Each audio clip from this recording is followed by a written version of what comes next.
about parenting. What is parenting? And maybe before I explain the word parenting, let me start your thinking and facilitate better concentration by asking you questions without demanding for answers. And the questions are basically three questions. The question number one: why do you think Allah subhanahu wa ta'ala first created Adam alayhi salam without a father and without a mother? He said, kun fayakun, be, and Adam was. But later on, created Hawa, without the mother. The theory, the teachings are, she came from Adam alayhi salam. And later decided to create Isa alayhi salam with only a mother, but without a father. But for you and me today, we must have a father and we must have a mother. We have no shortcut. No one can get children alone. No woman can be a mother alone, and no man can be a father alone. Again, what is interesting, another question is, how come when children are conceived with a lot of pleasure, but when they are born through a lot of pain? And some of them will have to be born through cesarean, not through the normal process of putting to bed. What is the philosophy behind children being conceived through pleasure but being born through pain? I'm glad my first PhD was in early childhood education, and one of the hypotheses I was to work on was to see women putting to bed and seeing the intensity of the labor and the characteristics of the baby that is born through either intense labor or easy labor or with no labor. And believe me, many of our sisters and many of our mothers, when they are in the labor, they will always say, this is the last one. I'm not going to get another one. This is the last one. But the moment the baby is born and handed over to the mother, the mother says, I'm coming back next year. The pain goes very fast. What is the philosophy behind that? The third question is a paradox, because it is the mother who carries the pregnancy for 9 months. It is the mother who goes through the labor pains, but the moment the baby is born, is given the father's name and not the mother's name. What is the philosophy behind that? And this is not only with Muslim society. This is not only with us. This is with every culture and every ethnicity in this world. The moment the baby is born, the name is given the name of the father. You are never called Abdullah Rukiya, you are called Abdullah Muhammad. And it was the Rukiya who was pregnant, and it was the Rukiya who got the labor pains, but at the end of the day, that honor of the identity in terms of the name is given to the father.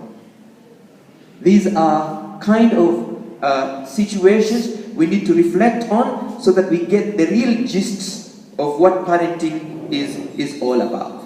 So to me, parenting is P, a process of full participation. Everybody, when it comes to parenting, the father and the mother are both players. There is no spectator. So for parenting to be truly parenting, both the father and the mother must be involved. And this is done in a very beautiful way when you look at the evolution of the eagle. Before the mother eagle becomes a mother and lay the egg, the mother eagle goes to look for the father eagle. And the mother eagle has a strategy of selecting the father eagle. And the mother eagle, what she does, she goes down to the ground, picks a twig, and flies and so up in the air, as high as she can go. And then she releases the twig. The father eagle must make sure he catches the twig before it touches the ground. And this is in preparation. When the mother eagle gets the eaglets, at the time when she is training the eaglets on how to fly, the father will also be required to be on standby to make sure if the trial of flying fails, the eaglet will never crash on the ground, but he will be able to catch it and takes it back to its nest. This is a principle which is called the principle of testing before trusting. And the principle of testing before trusting in parenting is the fact that in the hadith of Rasulullah sallallahu alaihi wasallam said, be mindful of who you give your daughters to, because the blood of the uncles flies in the veins of the fathers. Children becomes who their fathers are. And not only their father's family, and the generation after generation of their father. And therefore the eagle teaches us that possibility of making sure that you choose who becomes the father of your child. Of course, you also choose who becomes the mother of your child, because parenting begins at the level of selecting your spouse. When you make the mistake, when you're selecting the spouse, then you have made a mistake in parenting. So parenting, P, is participation. Everybody in parenting is a player. None is a spectator. A, in terms of parenting. Parenting is a business of advising, counseling. Therefore, as a parent, words becomes the greatest skill, the greatest tool which you can use to make sure that your children are becoming the people, the personality, the product you expect at the end of your parenting services. So it's very important to remember that advice has to go with the process of parenting. The day you will get tired of advising your children is the day you fail in your skills of parenting. If there is anything in this world you and me should never get tired of doing, is telling our children good, positive, and encouraging words. Why? Because the heart of men and women are made of flesh and blood. And the only thing that can soothe that organ is when positive words, when beautiful words, when encouraging words, when soothing words are told to that particular child. Communication, talking and using the right words when you're talking to your children. R, in the word parenting, parenting is a business of taking advantage of relational capital. Sheikh Abdul Latif Isiji will tell you a lot about this in terms of business management, commerce, trade, and so on and so forth. We have capital. You need to have capital to start business. For you to start and get a good child at the end of the day, you have to take advantage of relational capital. Relational capital means you have to have a good relationship with your children, so that they can be able to see you as a companion, see you as an advisor, see you as a savior, see you as an authority in their life, see you as a back they can lean on when they have a trouble in one way or the other. So relational capital, taking advantage of good relationship between you and your parents and your children. Unfortunately, according to the household survey that has been released by UNICEF, is that average fathers in Kenyan families spend less than half an hour per week on quality interaction with their children. The same survey says that an average mother in the Kenyan family at the moment spends less than 1.5 hours per week in quality interaction with their children. And believe me, that is a recipe for disasters when it comes to parenting. Because if you treat them that way, they will treat you the same way when you need their help and you need their care. So it's very important to take advantage of the relational capital. E, in the word parenting, parenting is a process of empowering. You're not going to be with this child forever. And you can never be with this child 24 hours, 24/7. You can't. Therefore, when you're doing your parenting, you have to have it at the back of your mind that I am building this child with a lot of resilience to be able to become independent and say no to things which are wrong on his or her own, and say yes to things that are right on his or on her own. Because as much as we want to control our children to be all the time within our vicinity, they still have to go to school, they still have to go to college, they still have to go to work. Therefore, the perimeter of monitoring sometimes become too wide, and therefore you might not be able to monitor them at a glance. Therefore you have to build resilience, you have to empower them so that they become independent and grow on their own. And we learn this in a very beautiful way, again from the eagle.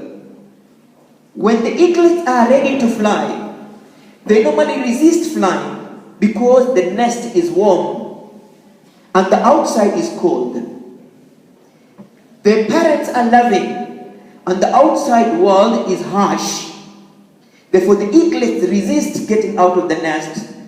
But the mother eagle, understanding that these children can never be with me forever, I might die, I might become sick, I might become too old for them, they need to be on their own. The mother eagle comes up with a strategy to push them out of the nest. How does the eagle does it? The eagle, when it is making the nest, first it will put the twigs, then the thorns, then the grasses, then the cottons which are warm, and then her own feathers, to culminate the high temperature, the suitable, the conducive environment for the growth and development of the eaglets in the nest. Now when the eaglets get that comfort of the home, and they don't want to fly, they don't want to get out of that nest, the mother eagle puts the wing next to the nest to allow the eaglets play with the wing, because the wing is as soft as the nest, the wing is as warm as the nest, the wing is as friendly as the nest. As the eaglets get used to the wing and they climb further up, the mother closes the wing so that they fall down. As they fall down, the eaglets have no choice but to learn how to fly, and the father is waiting somewhere on a standby, so that as they fly, they learn to fly, but they don't touch the ground and hurt themselves. And in case they do, the father is ready to bring them up again, and they will be taken through the same process, and finally, the eaglets learn to fly.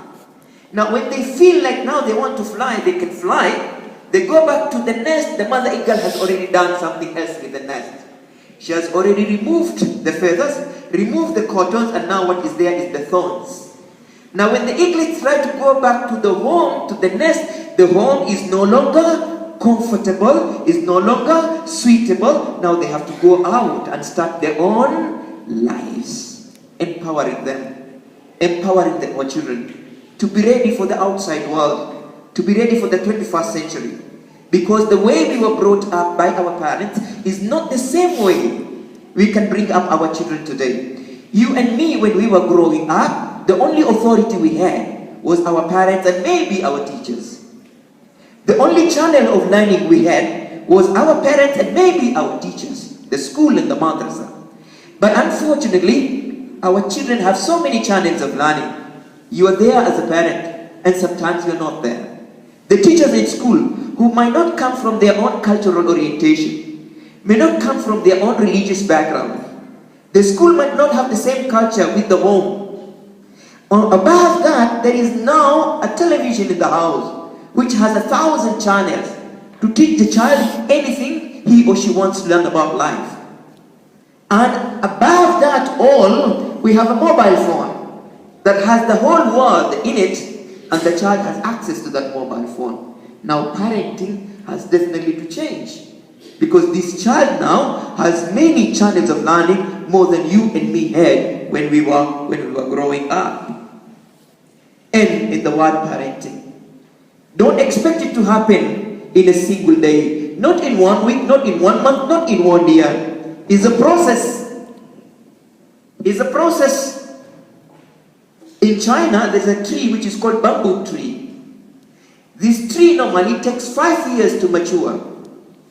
But in the first 4 years, this tree grows only 1 inch. And the nut is so hard to crack that the farmer has to put lots of water, gallons and gallons of water, until the nut cracks and the tree germinates. But after the 4 years, when the nut has cracked and the tree has germinated, it takes only 1 year for the tree to grow 10 feet tall. But the first 4 years were only years to build the foundation, to build the cornerstone, to give the child the skills that the child will need as he or she is growing up. She becomes that individual who you want to see in your life. The question is, and my dear brothers and sisters in Islam, who told you, where is it written that parenting is easy? And if it is difficult for you at the moment, remember, it is not only starting with you. It started with Adam alayhi salam, when he saw his 2 sons fighting each other and killing one another. As a parent, seeing your children, one killing the other, imagine the emotional trauma, the torture. It didn't start today. It started with Adam alayhi salam. If you think the knowledge we have and the experience we got from our parents as they were bringing us up is enough, then you're wrong. Why? You are wrong because Noah was a prophet. Noah was a prophet. I don't think any one of us can say that Noah did not know how to bring up his children. I don't think any one of us can say that Noah was not an upright person. I don't think any one of us can say that Noah neglected his duty as a parent. If Noah was a prophet, it's logically then to conclude that he was a decent man, a decent father. Then how come his only son got lost and was swallowed by the floods? Again, if number 1 child has done well, and you're worried about number 2 child who is playing in school, is not performing, is becoming rude. Look at the case of Yaqub. Yusuf and Binyamin were so good. The rest, what happened to them? They even designed a plan to kill Yusuf, their own brother. So sometimes the level of stress and disappointment that my first child has done well, but the second one and the third one and the fourth one are like disappointing me, and then you start getting worried to death. These are situations we need to remember. That you do your best, but at the end of the day, there is tawfiq that is supposed to come from Allah subhanahu wa ta'ala. So nurturing, trying to see how much you can be able to be patient. The 3 P's that are very important: remaining positive, being patient, and persisting in making sure your children become the people you expect them to become. My dear brothers and sisters, Ibrahim alayhi salam was brought up by a father who was an idolater. And the environment at that particular time was an environment of idol worshipping. And Ibrahim alayhi salam grew up in that environment as a young person, but he still became the father of Tawheed. Though in psychology we say nurture is stronger than nature. Umleavyo ndivyo akuavyo. But sometimes you're not the only person who is involved in bringing up that child. And therefore when things do not work, don't get disappointed. What you need to do is to continue struggling. The last P, persisting in making sure you do whatever is possible, not to lose him completely, but to reclaim him, transform him, and make him or her the person you want her or him to become in life. My dear brothers and sisters, parenting is not a very light thing. It's a thorough business. It's a 24-hour business.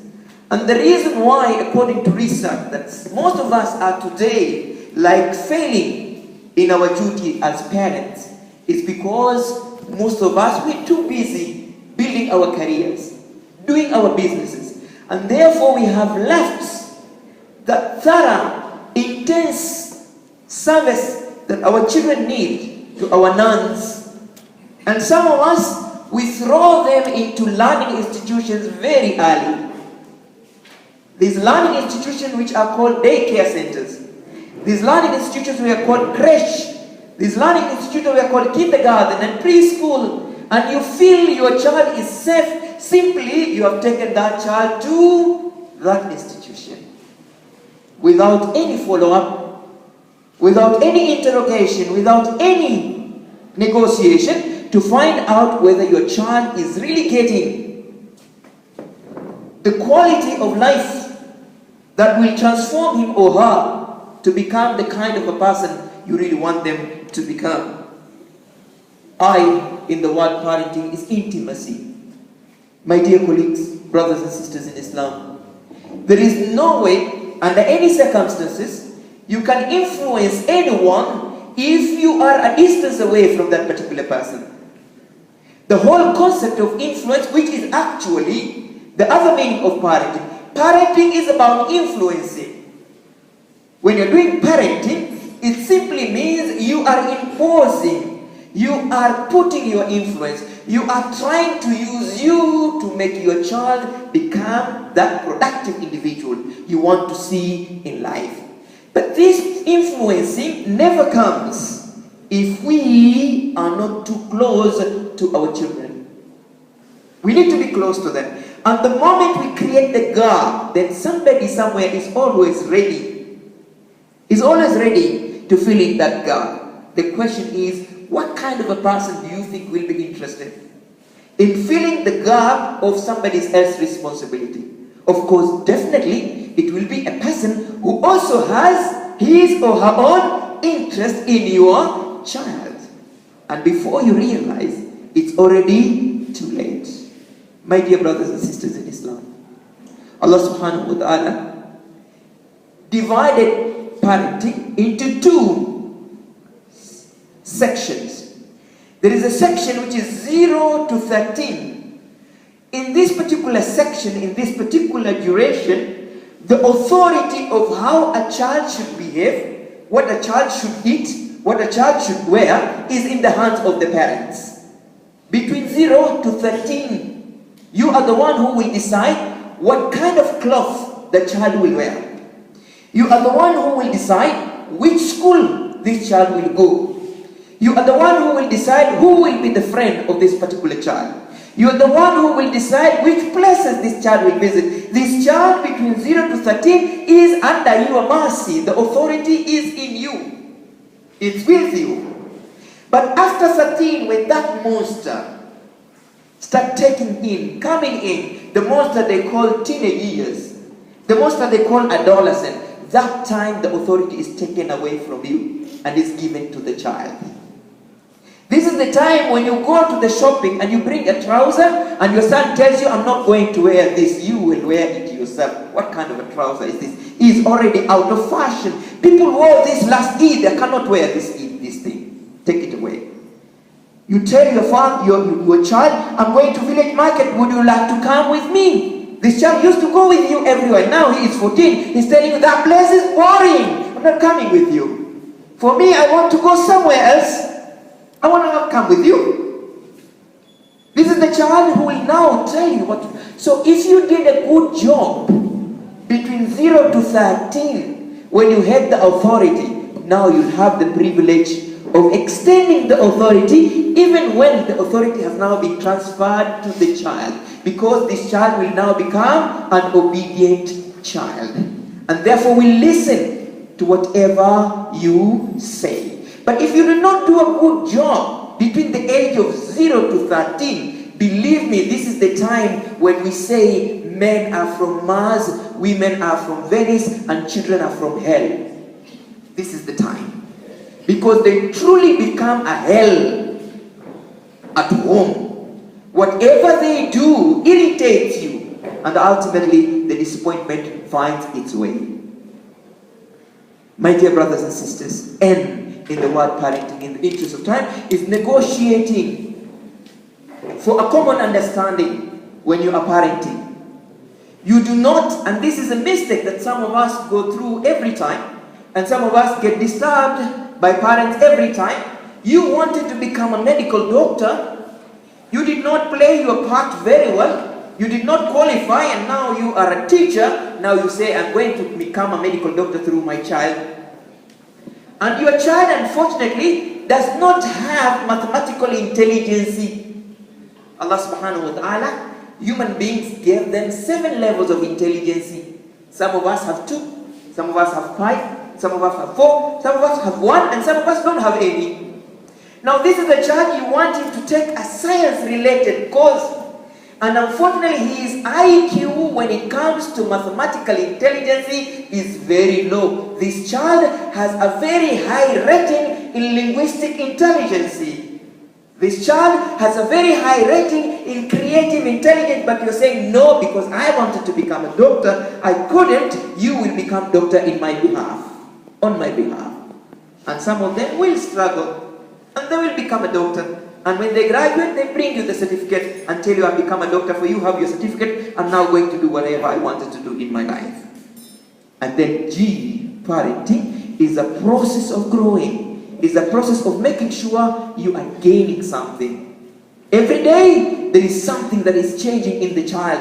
And that is encouraging, motivating. You can see your effort is working. Allah subhanahu wa ta'ala says in the Quran, Ya ayyuhalladhina amanu. What does it say? Somebody to help me. Ku anfusikum wa ahlikum an-nar.